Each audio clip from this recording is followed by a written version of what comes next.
America, pay attention. We're headed down a very dark path here.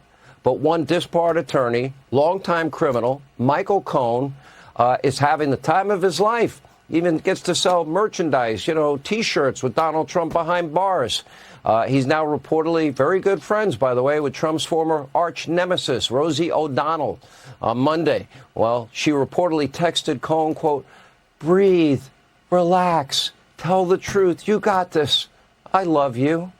Tonight, looks like Cohen might need some more encouragement after his humiliating testimony and beatdown on the stand today. Here with reaction. Well, we have two Florida representatives. They were in the courtroom today, Congressman Matt Gaetz and Congressman Michael Waltz. Well, you're a lawyer, I know, Matt, so I'll start with you. No offense, Michael Waltz. You're a friend, too. I don't know if you're a lawyer. But I'm going to have a lot of legal analysis coming up.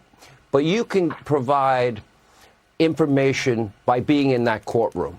And you are a pretty astute observer of human nature, in my opinion, having known you many years. Let me ask you this. What did you see when you looked at the jury as all of this was unfolding today? What did you see?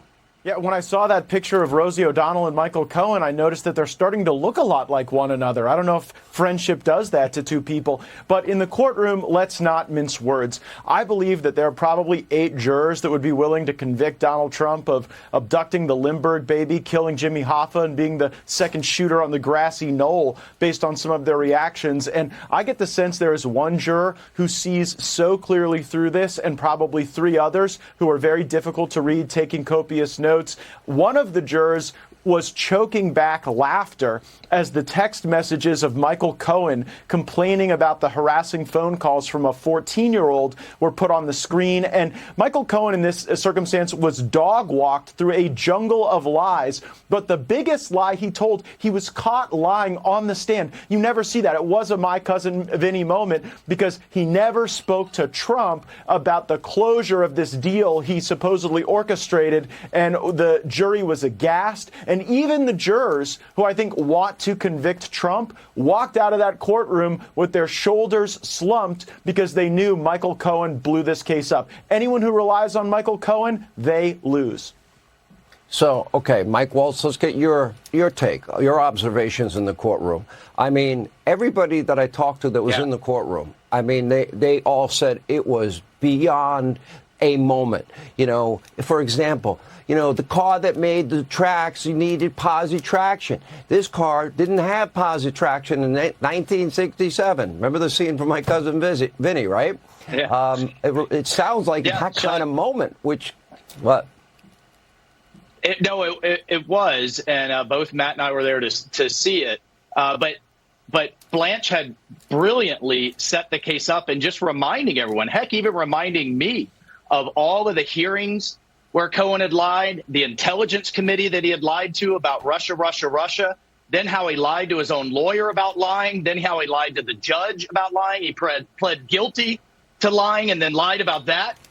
So he brilliantly set the case up and then set the trap. And it was a My Cousin Vinny moment. The other thing, Sean, you nailed it. This is a dark moment in American history. And what I still can't get over is seeing Joe Biden's number 3 official from the Department of Justice sitting right there next to the prosecutor, just feet away from President Trump, who is leading Biden in the polls. I mean, am I back in Pakistan or places where I served in Africa or South America, where they regularly put their political opponents in jail?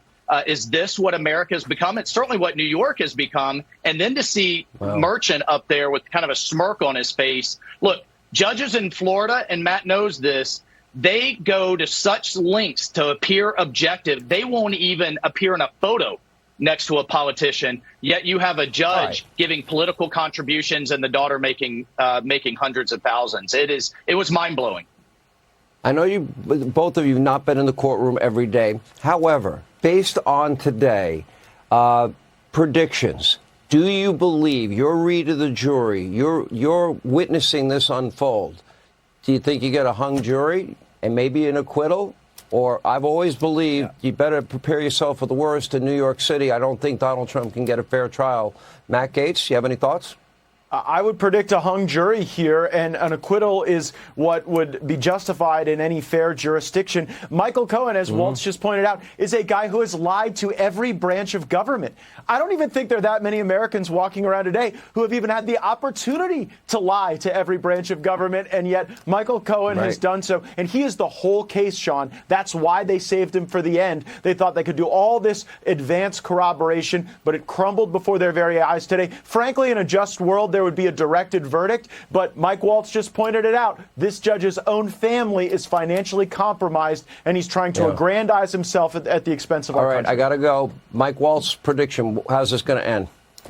I won't be comfortable until it's done, but I hope the defense calls Costello, Cohen's attorney, up as a defense witness, because I think that will just absolutely put a cruise missile right into this case and not leave anything up to chance. All right, Congressman Matt Gaetz, Michael Waltz, thank you both.